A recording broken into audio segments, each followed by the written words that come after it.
As Nigeria battles to gain economic stability, one area of the health sector is attracting attention.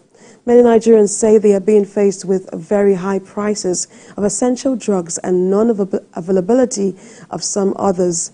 Our senior correspondent Jacqueline Ogoh investigated the claims, and here is a report. When drugs are unaffordable, and pressure is also cascading from the scarcity of essential medicines, especially those for terminal ailments, the street is the first place to ascertain how much the shoe pinches. The people did not hold back from bringing before me the reality of the heat they are facing. Augmentin that we used to buy 2,000, 2,005. Somebody told me it's now 27,000. Can you imagine such price? My aged mother, ending of last year, I know how much we spent on the hospital. I begin to imagine what of people that cannot afford such. Now, when you go to government hospital, at times they will tell you there is no drug, talk less of free drug. Me thinking of not having money to buy the drugs can even make the person to die easily. Some drugs that are being used by, patients suffering from cancer and some other, the government can be bringing in some of these drugs so that it can be affordable for Nigerians. At this time, it will be so good. They should just provide food for us, because without food we cannot take drugs. To further verify if their claims are true, I headed to some pharmacies in Lagos State to find out if the prices of medicines have actually gone out of comfortable reach. The reality of the situation unfolded. Okay, I think that other one, the brownish one there with the brownish pack. This is Novartis. It's for ACT 10 160 12.5. It is for hypertension. What's the cost? 40,000 naira for a pack. Wow. Before this time, how much was it? Before this time, it was 12,000, 11,000. It's really rising. Yeah. How do your customers react to this change in price? It's weird. Some people understand that the economy state at right now. Some people said, oh, okay, the dollar be, and some said, no, I can't buy it. I've not even eaten. So some people will prefer, okay, do you have any other combination I can use that is not as expensive as this? And some people say, no, don't worry, I'm going home, God will heal me. Some will say, oh, we need to go back to herbal, or I need to use agbo. To find out how hospitals could be coping, I headed for Lagos State University Teaching Hospital, Lasut, where the CMD, Professor Adetokunbo Fabanwo, made a suggestion. And it is for Nigeria to fund research institutions and set them in motion for investigation of the combination of herbs to facilitate local production of drugs. Don't forget that a lot of drugs that are currently being manufactured abroad, they have their roots in local leaves here and there. We have had the experience given by our forefathers that certain herbs, certain plants worked for certain things. So what is left is for good research. Dongoyaro, for instance, is supposed to be an anti-malaria leaf.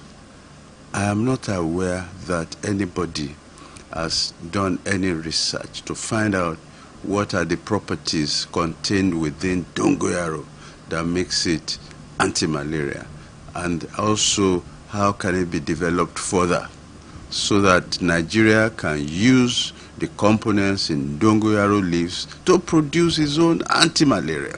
I recall many years ago, as a young medical student, I was engaged in a research into a particular chewing stick. It was called Orienta. It was a chewing stick that was noted to abate sickle cell crisis among sufferers. It was noted at that time that if you had sickle cell anemia and you are prone to frequent crises, if only you chewed Orienta, that particular chewing stick, it will reduce the frequency of your crisis. I worked with a certain professor at that time to research into Oriental to find out its anti-sickling properties. At that time, this was way back as far back as 1976.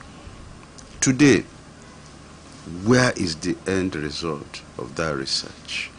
Research institutes must be reinvigorated so that our local researchers can research into plants and herbs and come out with locally manufactured medicinal agents so that we're not import reliant. So we need to study the Indian model. We need to find out how they are doing it. We need to partner with some Indian pharmaceutical companies. I've been to India before, and I know that for their citizens, they are able to produce extremely cheap generic drugs that work. When I left the versatile professor alone to continue with hospital management matters, I took my investigation further to the Isolo area of Lagos State, right into the office of a pharmacist, Dr. Lulu Ojo, who is also the Director of Program, Nigeria Academy of Pharmacists, to find out more about the challenges the pharmaceutical industry could be facing in Nigeria right now that is drawing lines of pains along the pockets of the people. He said poor electricity supply is a monster. We can't get power from the grid. We have meters all over the place, but nothing is passing through them. So this power stuff must have a way of finding solution to it. We must. But the high naira to dollar exchange rate has landed a heavy blow right on the face of the sector, making it tough to import active ingredients for manufacturing drugs, as well as heavy levies for the clearance of drug ingredients at the ports. He asked the federal government to look into it. And when you make reference to the HS code on the certificate that NAFDA gave you, they brush this aside and bring their own, and you start. One, declaring is delayed. And what does that mean? Demurrage. All these are things that eventually blow up the cost. Dr. Lulu Ojo also added that sometimes the government owes manufacturers monies for drug supplies made to hospitals, thereby hampering their production capacity. Oh yeah, it happens. 2-3 years, they're not paid.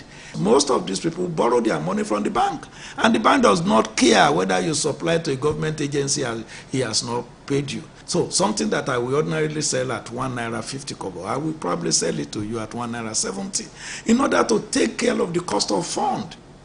As drug manufacturers call for concerted efforts to ease production, watchers of the pharmaceutical sector say the nation's financial watchdogs must ensure budgetary allocations to the sector are not transformed at any point to monies for tea parties, to ensure the sector experiences steady, impressive growth.